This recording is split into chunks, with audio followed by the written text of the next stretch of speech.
Assalamualaikum warahmatullahi wabarakatuh. Saya Martiana Kusuma Darmaryani dari kelas MN22E. Di sini saya akan menjelaskan tentang konsep dasar dari akuntansi manajemen. Yang pertama, pendahuluan. Dari segi bahasa, akuntansi manajemen terdiri dari kata akuntansi dan manajemen. Menurut Wirasasmita dan kawan-kawan pada tahun 2002, akuntansi merupakan pekerjaan yang menyangkut uraian maksud, penyusunan, dan analisis pembukuan suatu badan usaha. Sedangkan produk akhir dari akuntansi adalah laporan keuangan suatu entitas. Menurut Zajiuddin tahun 2013, mendefinisikan akuntansi sebagai disiplin ilmu yang menyediakan informasi yang diperlukan untuk melaksanakan kegiatan secara lebih efisien dan mengevaluasi kegiatan entitas. Jika dilihat dari proses akuntansi, dimulai dengan pencatatan, penggolongan, peringkasan, pelaporan, dan penganalisaan data keuangan suatu entitas. Sedangkan pelaporan tersebut dalam bentuk laporan keuangan. Selanjutnya, menurut Pulungan dan kawan-kawan pada tahun 2013, akuntansi merupakan proses mengidentifikasi, mencatat, dan mengkomunikasikan kejadian ekonomi entitas kepada pihak-pihak yang berkepentingan. Kejadian ekonomi entitas tersebut dalam bentuk laporan keuangan. Sedangkan laporan keuangan minimal mencakup atas neraca laporan laba rugi, perubahan modal, dan catatan atas laporan keuangan. Dengan demikian, maka yang dimaksud dengan akuntansi manajemen adalah pemanfaatan informasi dan penerapan akuntansi yang dimanfaatkan oleh manajemen dalam upaya pencapaian tujuan suatu entitas. Sistem informasi akuntansi dimanfaatkan oleh manajemen melalui proses perencanaan, pengorganisasian, pengarahan, pembuatan keputusan, dan pengendalian suatu entitas. Akuntansi manajemen merupakan sistem informasi akuntansi dimanfaatkan oleh internal dalam upaya pencapaian suatu tujuan entitas.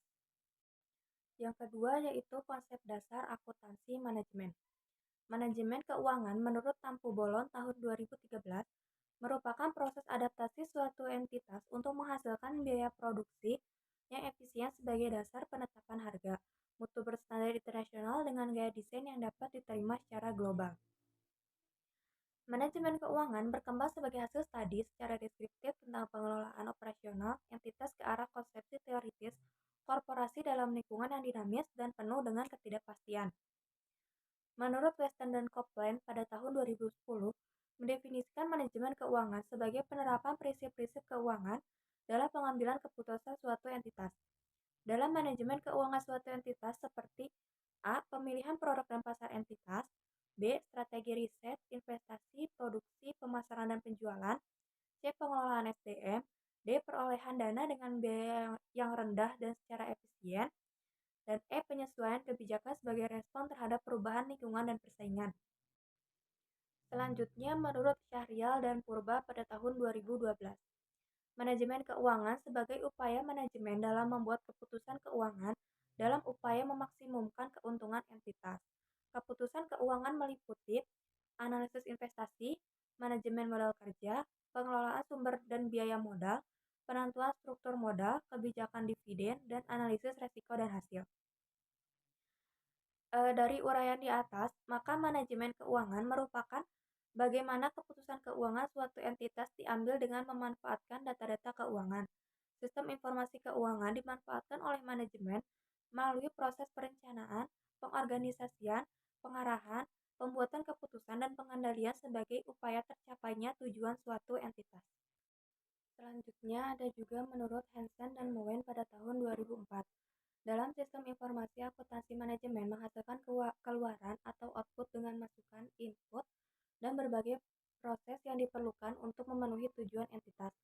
Akuntansi manajemen membantu proses masukan menjadi keluaran dalam upaya pencapaian tujuan entitas.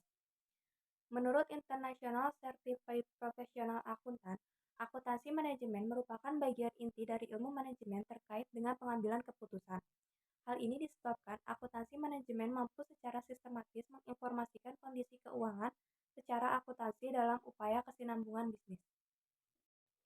Selanjutnya ada menurut The American Institute of Certified Public Accountant, mendefinisikan akuntansi manajemen sebagai praktik meluas dalam cakupan bidang manajemen strategi, manajemen kinerja, dan manajemen resiko. Dalam manajemen strategi terkait dengan fungsi dan peranan akuntansi manajemen sebagai mitra strategis dalam organisasi manajemen kinerja terkait dengan fungsi pengembangan aktualisasi dalam pengambilan keputusan dan kinerja pengelolaan organisasi bisnis. Dan menurut Chartered Institute of Management Accountant, mendefinisikan akuntansi manajemen sebagai suatu proses identifikasi, pengukuran, akumulasi, analisis, penyusunan, interpretasi, dan komunikasi informasi yang digunakan oleh manajemen untuk merencanakan, mengevaluasi, dan pengendalian dalam suatu entitas dan untuk memastikan sesuai dan akuntabilitas penggunaan sumber daya tersebut. Akuntansi manajemen memberikan informasi akuntansi kepada internal dalam perencanaan operasional untuk pencapaian tujuan entitas. Dalam akuntansi manajemen selalu melihat dan memberikan prediksi dan melihat ke depan dan mengambil keputusan yang akan mempengaruhi masa depan entitas. Pengetahuan dan pengalaman akuntansi manajemen dapat diperoleh dari berbagai proses manajemen entitas. Proses-proses manajemen tersebut meliputi manajemen perencanaan, manajemen informasi, strategi pemasaran, operasional, keuangan, auditing, penilaian logistik, penetapan harga, dan koreksi kebijakan entitas. Selanjutnya yang ketiga yaitu sistem informasi akuntansi manajemen. Sistem informasi akuntansi manajemen merupakan sistem informasi yang menghasilkan output dengan menggunakan input dan memprosesnya untuk mencapai tujuan khusus manajemen. Tujuan utama dari sistem akuntansi manajemen adalah menyediakan informasi untuk perencanaan, pengendalian, evaluasi, pembiayaan jasa, produk, dan objek lain, dan pengambilan keputusan. Pada tahapan proses manajemen POAC entitas tersebut, akuntansi manajemen berfungsi sebagai sistem informasi untuk internal entitas, sumber informasi dan data akuntansi penting, media dan perangkat untuk analisa penetapan kebijakan entitas, media informasi untuk membuat laporan kinerja manajemen, koordinasi monitoring dan evaluasi kinerja, dan pertinggal audit. Sekian dari saya, terima kasih. Wassalamualaikum warahmatullahi wabarakatuh.